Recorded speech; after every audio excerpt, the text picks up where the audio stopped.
Monopoly Gamer, the Overwatch Edition. Let's take a quick look. Welcome back to another video, everyone, and today we are diving into one of the Monopoly Gamer editions. So Monopoly Gamer is slightly different to the normal Monopolies. It focuses around video game properties with some rules changes that kind of go with the IP in question and make it feel a little bit closer to the video game. And I'm sure we all know Overwatch, the action-packed and sometimes very salty first-person hero shooter. So let's take a look at this. This is the collector's edition. Now, all that means really from the research I've done is that we get this cool extra little sleeve. So we'll take that off, and the information of the game is actually on this, not the normal board. So, Monopoly Gamer, draft your team and battle for the high score. So the difference with this is you don't have currency per se, it's more tokens for health tracking, and you actually do move around the board and battle with the different Overwatch characters, which is really, really cool. And although I'm not an Overwatch player, this is, without a doubt, my favourite version of Monopoly. It is awesome. So let's bust this open and take a quick look at the components. First, look at that. Very orange, very nice. Now, these are moulded plastic, mass-produced paint jobs, so they don't look amazing, but I will be going over them myself and actually giving them a nice, fresh lick of paint with my somewhat okay slash very average slash very poor painting skills, because I do paint minis. So we get Tracer. Forgive me if I get some of these people wrong because I don't play it. I'm going to be doing some guesswork. That's Lucio. Very nice. We've got Winston, who's a very strange colour because I have actually primed this one already. I started painting him ages ago, but I never got around to finishing it. We've got Reaper. This is the one that I won't touch because it's like translucent moulded plastic and it looks really good. I think the only thing I will touch is the guns. I think I will add a little bit of colour to those.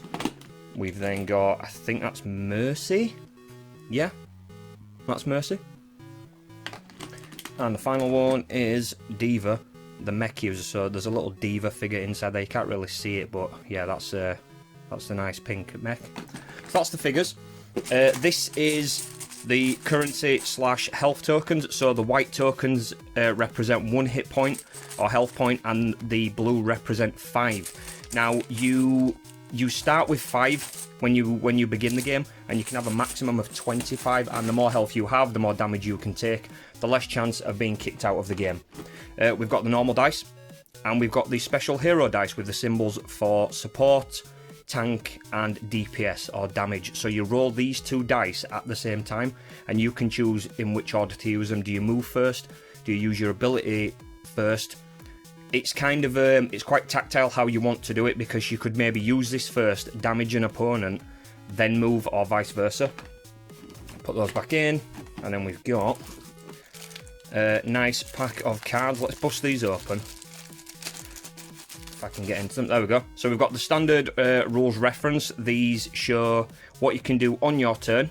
Those are the special rules for the Overwatch Edition. And then there's the more generic Monopoly spaces with the obvious reskin of certain things. So the advance to the push the payload space takes over certain things on the normal Monopoly board. And then you can heal yourself by rolling the die and taking hit points from the bank. Activating your ult, because you do have the ultimate abilities from the video game as well, which is really cool. So we get rid of the reference. Now this is a new thing for this version of the game as well. So you have loot boxes, so every time you pass go, you gain some health but also take a loot box. And the game ends once the last loot box has been drawn by a player who passes go. And the number of loot boxes in the game is determined by the number of players. So obviously if you've got a full game, you've got the max amount of loot cards, and then these give you bonuses at the end of the game, which add to your final score, your point score. And then we have, upside down, the objective cards. Now these take over from the normal Monopoly purchase spaces. Same kind of colours, but instead of having a monetary value, you have a points value. You can still claim rent, but rent is now, instead of taking money, you take health. So you deal damage, you would deal 5, you would deal 10, that kind of thing. And the artwork is really nice on them as well, so you get a full pile of these, and they start from the standard Monopoly brown colour and then go through. The difference with this one is that there's only 2 for each. I know in the normal Monopoly, certain places have 3. I think orange and red would have 3, but there's only 2. You'll see anyway when we pull out the board. It's a really, really nice board as well, actually. So that's all of the objectives, aka properties. Now, the meat of these cards are the actual playable characters. So the 6 pieces that you get, those are the group leaders, and obviously there's a card for each of them. 2 of them are tanks, 2 of them are support, and 2 are damage or DPS, and each character has their own unique abilities. Bloody hair there, ignore that. So, for instance, Steva's group leader ability, tank ability, defense matrix. Until the start of your next turn, the next time another player's ability would affect you, you are immune. And then obviously she gets an ultimate ability which you get to activate when you land on a space on the board as well. So when you start the game, you choose a group leader and then build your team of 3 total characters. And you've got to make sure you've got 1 of each category. So you need a tank, you need a support, and you need a DPS, but there are multiple ways to play this game. That's just the base version. You can go absolute chaotic and play 3 characters of 1, or you can have a random draft where nobody knows what you get. You shuffle the cards, you deal them out randomly, which is really, really cool. Next, we have the massive pile of support characters. Now, if you are an Overwatch player, you will know who these are. I know them by name, but I don't really know what they do. But again, you've got a massive pile of tanks. So we've got Zarya, Roadhog, Reinhardt, and Orisa. And then for support, we've got Anna, Zenyatta, Moira, Brigitte. And then the biggest pile is the DPS. There's a ton of these. You've got Sombra, Doomfist, Bastion, Hanzo, Junkrat. I know some of these guys from memes. McCree, but I think he's called Cassidy now, I think. We won't get into it. You guys probably know why he's been changed. Symmetra. Soldier 76, the only guy I've ever used on the game because I'm not a hero shooter player, and he had a rifle, so I thought, FPS, easy. Torbjorn. Mei, Genji, Widowmaker, and Pharah. And they, again, on the other side, there's really nice artwork of all of them. It's really, really cool. And all of them have unique abilities. So when you build your team of 3, it's never the same. That's the best thing about it. The replayability is really, really cool. And that's why it is my favourite version of Monopoly, especially the Monopoly gamer line as well. So the difference is bringing video game rules to Monopoly. And there are a ton of these. There's a Sonic gamer Monopoly. There is Mario, which I do have. I know there is a normal Mario Monopoly, which is just standard Monopoly with a Mario skin. But the gamer version adds rules and references from the video games to make it feel unique, which is really cool. So next, let's take a look at the board. Here we go. Right, move this luminous orange thing and this out of the way. So there's the rulebook. Actually, we'll do the rulebook first.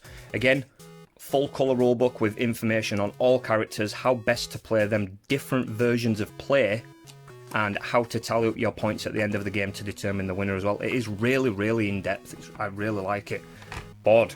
The smallest Monopoly board I've ever come across, but I really like it. So let's flip it around to the go side and you can kind of see how it gets set up. So that's the board. You would shuffle your loot boxes, put those there, deal out all of the objective cards, and then just put them face down in front of where they would go. And then when you land on it, you can pay the cost, which would be 1 HP to buy. Land on that, do your ultimate, roll a dice and heal. Fast travel. There is a jail and a free parking space like normal Monopoly, which is pretty cool as well. Move these out of the way. But yeah, smallest board for some reason, but it is very, very fast paced and it kind of works with it. So it's not a bad thing at all. It's not a bad thing at all. And the artwork is really nice as well. I definitely recommend this version of Monopoly if you are an Overwatch fan or you want to play any of the Monopoly gamer line as well. It's very, very good. Easily my favourite one. I will be showing off more in a later date as well, but for now I wanted to get this one out of the way because it's such a cool piece. It really is. And as always, my friends, thank you so much for watching. I hope you enjoyed this quick look into Monopoly Gamer, the Overwatch Edition. Again, I would love to maybe do a playthrough of this on the channel at some point. Some future Let's Plays are coming, they are in the works. I know a handful of people were quite interested in seeing how the Gears of War game plays. So I'll be doing a setup video of that at some point very soon. Until then, thank you so much everyone, have an awesome day, and I'll see you in the next one.